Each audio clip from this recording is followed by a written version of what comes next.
and there's millions in high school learning about the New World Order and learning about liberty and freedom. That's why the globalists are so scared. Absolutely. In fact, I talked to Daniel Estelin, who really does have sources in Bilderberg. I even know their names off record.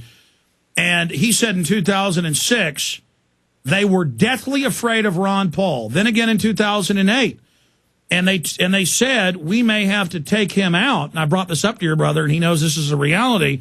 Not because he had a chance to win the presidency, at least at that time frame, but because the hottest thing on campuses is anti-New World Order in the Fed, displacing the phony right-wing and phony left-wing paradigm, and that they are scared to death. Absolutely. There's no doubt about it. And if you take a look, we just had an election in the state representative race in the 7th district. A gentleman by the name of David Simpson beat in a primary an incumbent of 7 terms, who, in my opinion, is a typical rhino, and he got defeated. And I think that's totally encouraging, and it's something that I think is fantastic for everybody to see and witness the changes that are taking place. Let me throw this out there, then we're going to calls. In internal White House memos, Cass Sunstein memos, White House regulations are, in congressional hearings, in internal Bilderberg group meetings, their number one thing they talk about is U.S. patriots and our ideas spreading worldwide.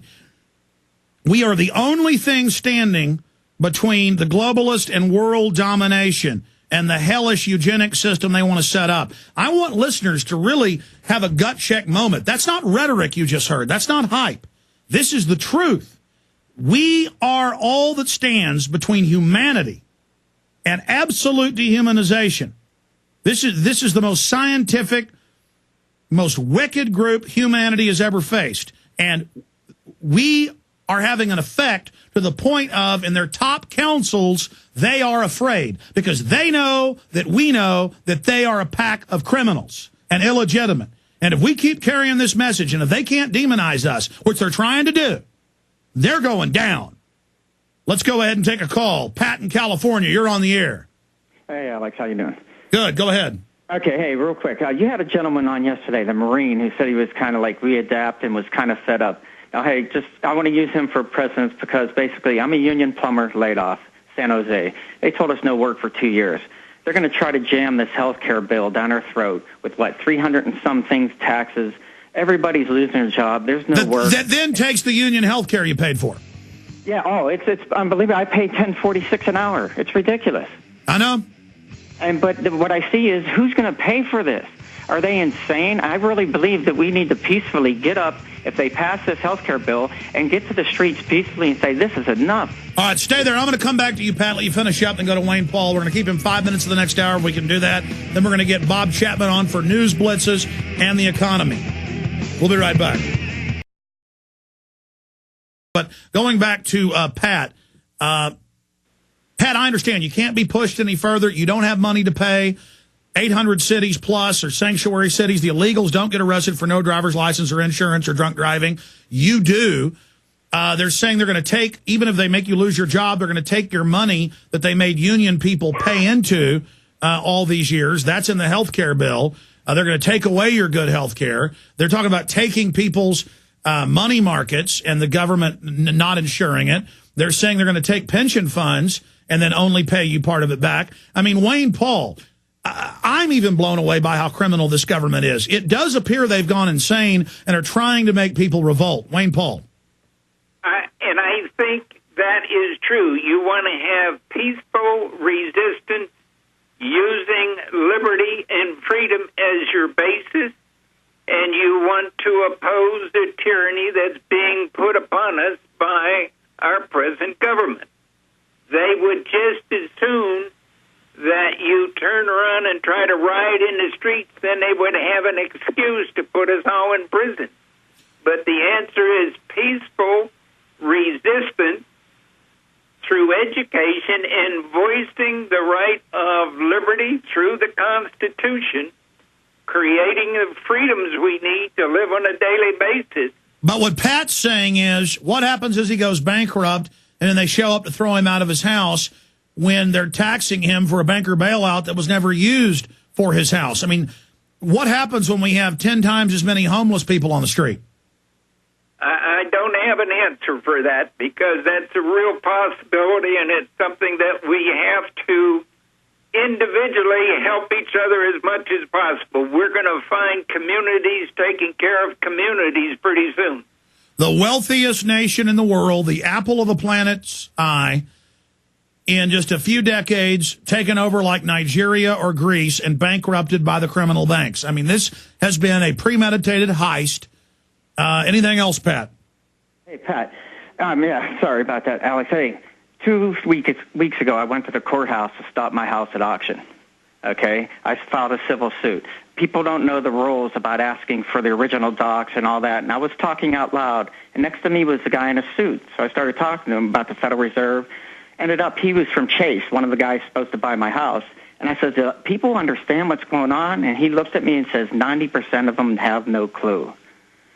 So I did what you said yesterday. I printed out pages of InfoWars, Fall the Republic, about fluoride, etc. I handed out 75 in 45 minutes, and I have my Obama Joker shirt with New World Order. People are waking up, but we have to push more and more and let more people know.